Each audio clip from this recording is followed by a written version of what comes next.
Welcome to Chaos, Courage and Coffee, the podcast for anyone who's felt like on the outside I'm holding it together, but inside I'm struggling. And we do it with honesty, heart, and just enough coffee to get through the day.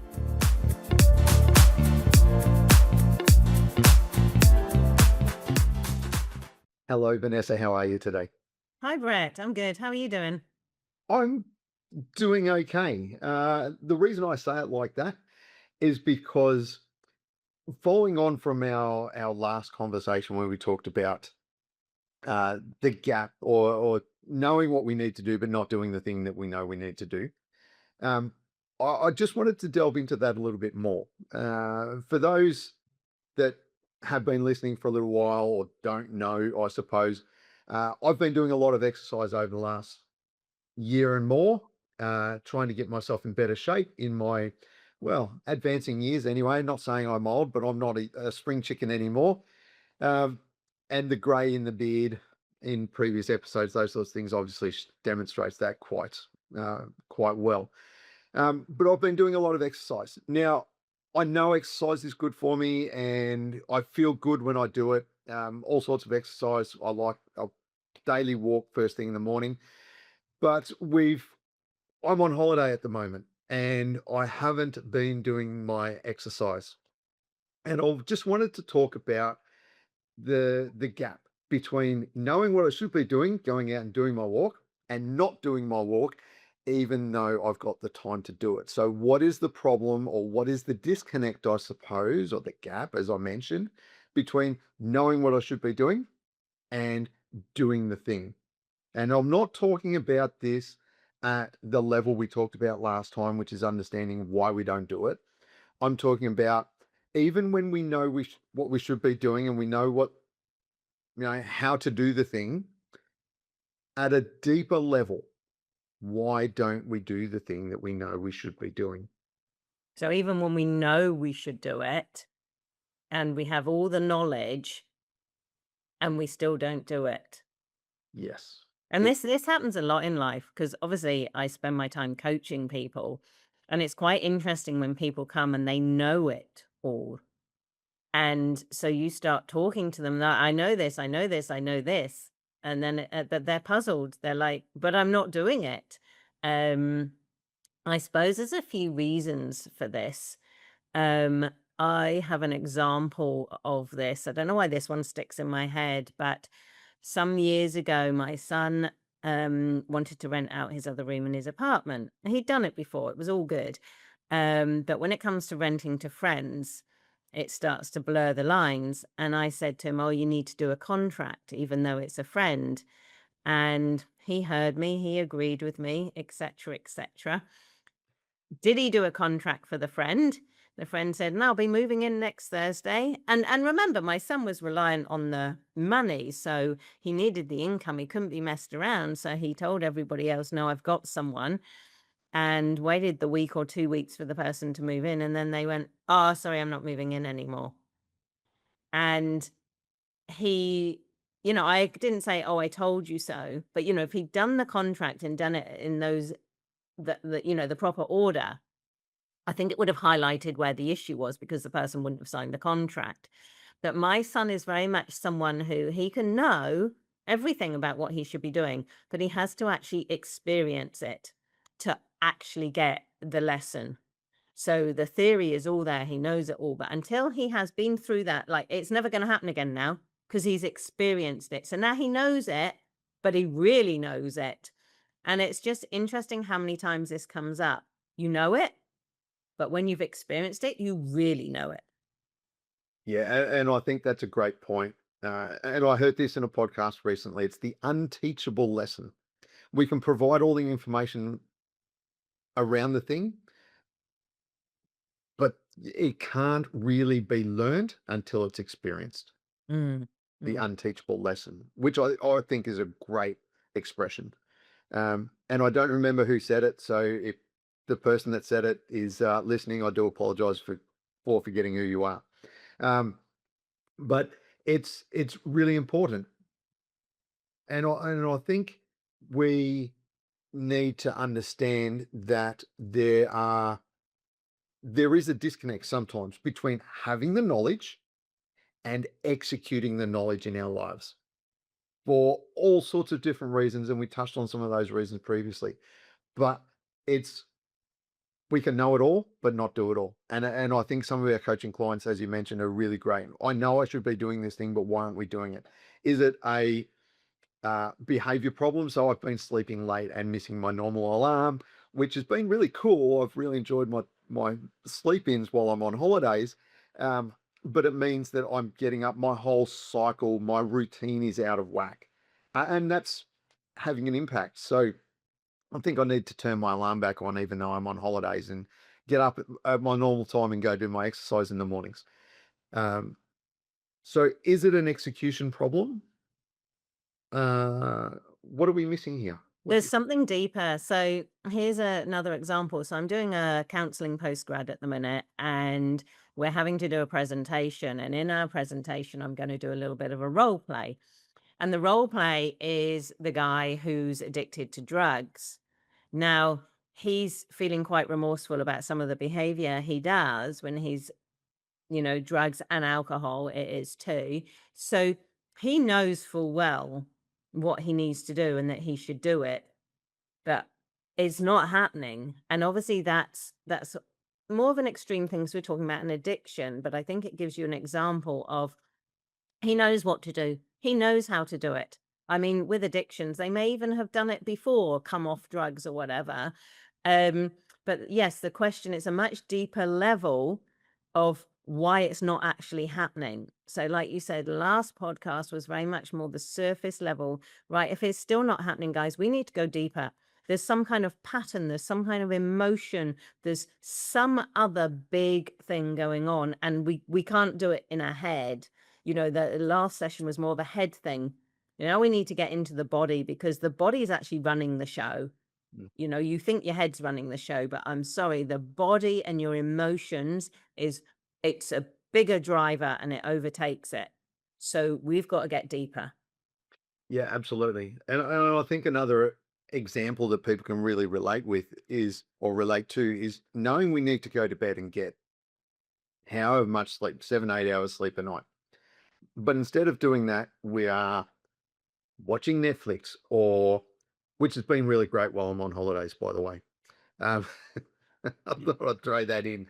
Um, we're watching Netflix, we're scrolling on our phones, and we're staying up to all hours, cutting into our sleep time because we're doing the thing we know we shouldn't be doing, putting off the thing we know we should be doing, because we know how important it is to us. We know the impact it's going to have on our working day and our relationships, our mental state the next day. But still we do the thing, and it's about that, why am I doing this? And there's all sorts of talk around how addictive social media is, and the algorithm keeps giving you the thing that you're interested in, and will keep just feeding you more and more. I'll just watch this one. And Netflix, when you watch a series, is a little bit like that too on occasion. Oh yeah, I'll just watch the next episode. Oh, just one more. So why do we do So this? this is interesting because you're talking about the knowing. We know this, but in this, let's take your example. We have experienced it as well. All right. We've experienced, oh, I went to bed too late. Now I feel really rubbish today and it's really harder. And my example is always the whole going out drinking and getting a hangover.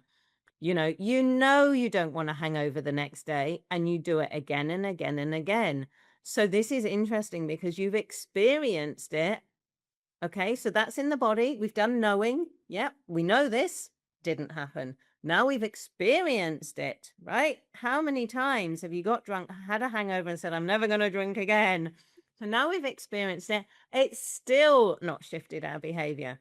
So this is when we're definitely even deeper, and we're talking about patterns and, I don't want to just say addictions, but it's kind of like, um, we'll say addictions, but it's those patterns that we get hooked on. Yeah, I don't want it to be as strong as addictions. You get hooked on this thing. And I'll explain what I mean, because you have a blooming good time when you go out drinking, don't you? Right?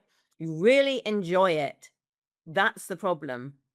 You really enjoy it. So that is going to upset the whole knowing I shouldn't do it, but I'm having a really good time. and the consequence is delayed, and we kind of don't want to think about that at the time. No, we definitely don't. We want to think about the good things, not the bad things, and we focus on the now, not the later. And we're all guilty of it. And I know certainly when I was younger, I did a lot of that, for better or worse, and probably killed more than my fair share of brain cells in the process. Um, and that's part of growing up. It's part of learning that lesson. And I don't think I ever said I'm never going to drink again. Maybe not drink that much again, but I still did it anyway, I think. Um, it's, as I said, it's part of growing up, I think. So, and I know that a lot of young people these days aren't drinking as much as perhaps I used to when I was younger. And the industry here in Australia, the hospitality industry here in Australia, are certainly feeling some of that. Young people just aren't engaging, which is really cool to see, I must say. Um, but getting back to our point, we've got the knowledge, we do the thing, but why do we keep doing the thing that we know? And as you say, I think it's patterns of behavior. And it's at this point, it's understanding why we do it. And we do tend to focus much more on immediate gratification than delayed gratification because we tend to focus on the present and not so much on the future. Don't get me wrong, there are people that definitely focus more on the future and potential outcomes than they do on the present, but everybody's different. So, So it's what back to what you said, it's the disconnect between A and B, and that's what we're looking at. And we can be very skewed with our thinking. So if we still go on the alcohol one, it'll be like not just, oh, I'm having a really good time. It'll be like, oh, it's okay. I probably haven't had too much this time, or oh, it probably won't be that bad. And we start to have all these biases. There's a lot of psychological biases, and I won't go into all of the psychology behind it. Let's stick with the fact it might be the disconnect, and whether that's the biases or the delayed gratification, which is a really, really important one. So that's the time between the event and the consequence. yeah, and I think that's really important to identify. Um, we, as I said, we tend to focus sometimes, especially when we're in the moment, we focus on the moment and the consequences. We'll worry about those when they get here.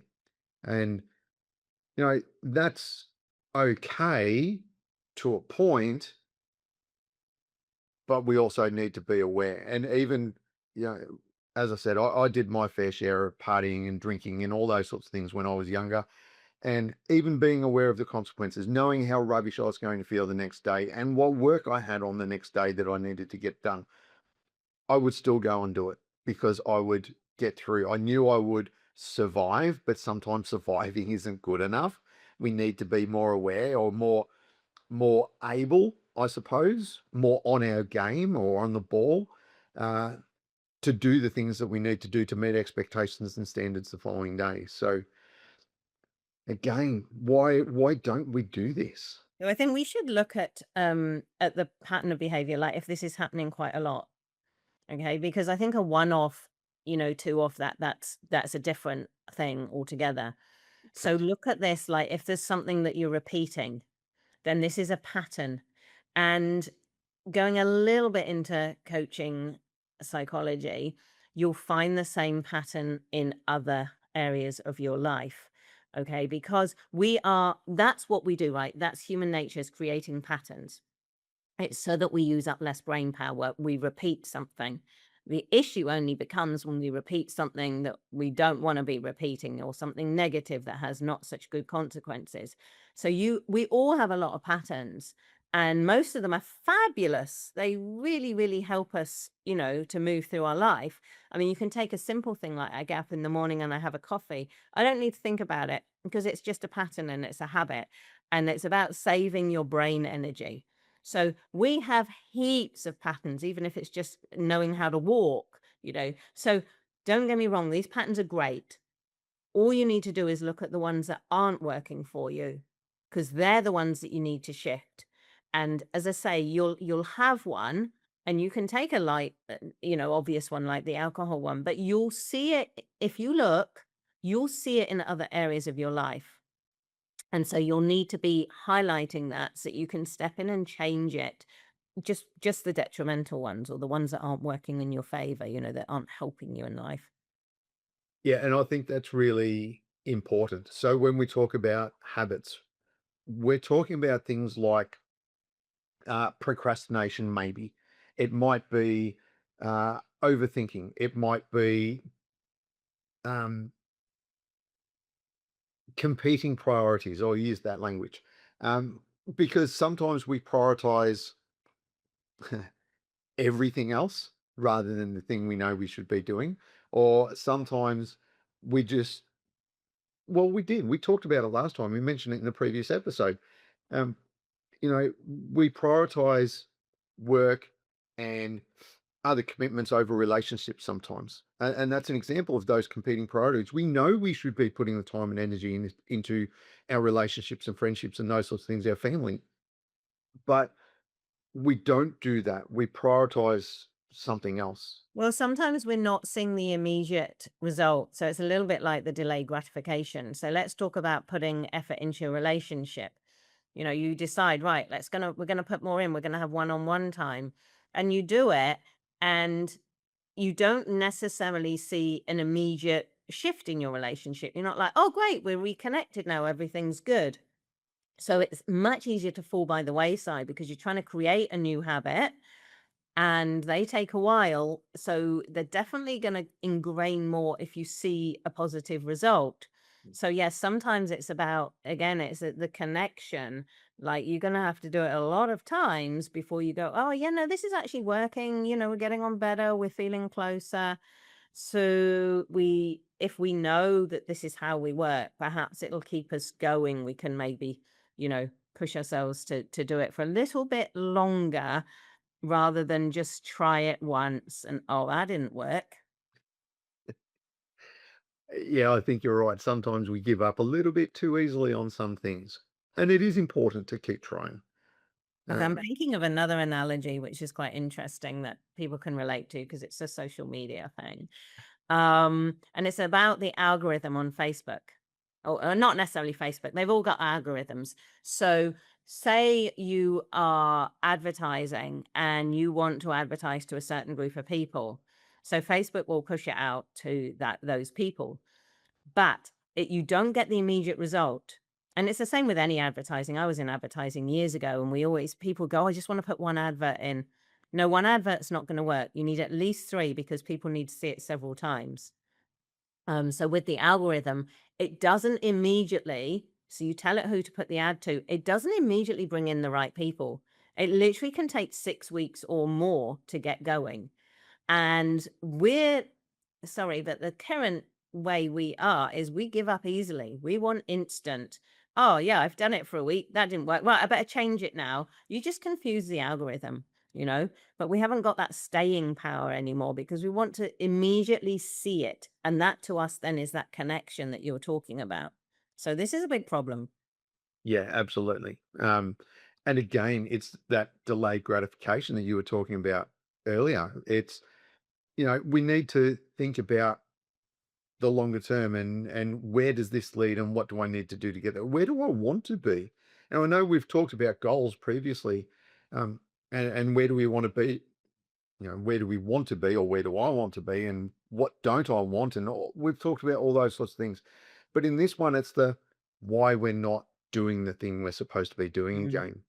Uh, And the deeper pattern and habits or whatever you want to label it that are at work beneath. It's like on your computer you have got a program running underneath, so when it's not working you can press all the keys you like, you can press your on off button, whatever, but sorry, it's the program that's corrupt. So you're going to have to dig deeper and go beneath the surface and look at the program. yeah. Or if there's a gap between, you know, the buttons and the thingies that work underneath, I'm not a computer guy. Um, but if there's a gap there and the buttons, the keys that you're pressing aren't making that connection, then you're not going to get the results that you're looking for. Well, I'm laughing because I have this with my TV. It's got such a delayed reaction that I've pressed the on button. It hasn't come on, so I press it again. And then as I press it again, it's decided to come on, but now I've pressed off, so it's gone off. So then I press it again, and we have this little game, and it does this with lots of things. I mean, maybe the TV's dying, but it's exactly that. I'm not having the patience to wait. I'm like, I've pressed on. You should be on. Okay, you're not on. Right, press it again. So it is exactly that delay, but it's really short. Oh, our TV has the opposite problem. We turn it off and it goes off and we walk away and then it magically turns itself back on again. It's like, don't you love me anymore? No, I'm going to bed. Turn off. Yes.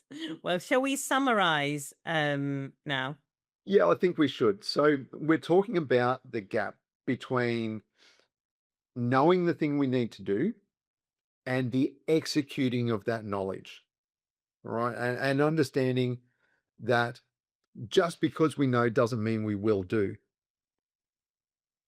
And I think that's really what we're trying to get through here today. And that there's something deeper at play here than just kind of trying to force yourself or have little high level strategies. So we're going deeper here. Yeah, we're looking at habits, the habits that we have that stop us doing the thing that we should be doing. So scrolling on your phone at night instead of going to bed, um, being a little bit, changing your routine so that you're not sticking with your fitness routines or something of that nature. Or even deeper than the habit is the programming, which you will see in other areas of your life as well. So I think what I want to say here to people is don't beat yourself up if you've tried to change that habit of not going to bed too late, because there's something deeper at play here. There's a deeper program than even habits, and it's all set up with humans, so it's all set up for a really good reason. And you might want to look at the connection, the delayed gratification. What else have we said? Um, oh, I'm lost. Yeah, that's okay. So looking at the program beneath it, yes, you can look at habits, but if that's not changing it, go even deeper and look at your programming, look at where else it shows up in your life, look at your connection between the event and the consequence. So a lot more work to do. And it's really interesting because this is why there will always be life coaches, because there's all the information you like on the internet, on AI. You can get all the knowledge and people can come to us with all the knowledge and go, but why isn't it working? This is why. And this is what we do is we go deeper. You can go and Google all those surface level things. We're going to go deeper for you. Yeah, absolutely. So, all right. So knowledge is out there. It's not a knowledge problem. It's an execution problem. And you're not alone in this. We all do it in our own different ways. And we've discussed that heaps throughout this journey. So if you need help, please reach out, ask for help. That's what coaches are for. That's what we do. Until then, thank you, Vanessa. Thank you. Thanks for listening, everybody.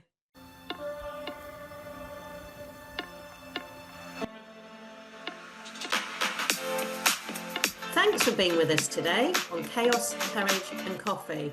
Remember, you're not alone and you don't have to figure it all out at once. What part of today's conversation stood out for you? This podcast is about showing up in the mess, not waiting until it's all sorted out. If today helped, share it with someone else who might need it too. And if you're navigating your own version of chaos, we'd love to hear about it. Leave a comment, message us, or join the conversation. We'll be back soon with more honest talk, less pressure, and just enough courage to get through whatever's next. See you next time on Chaos, Courage and Coffee.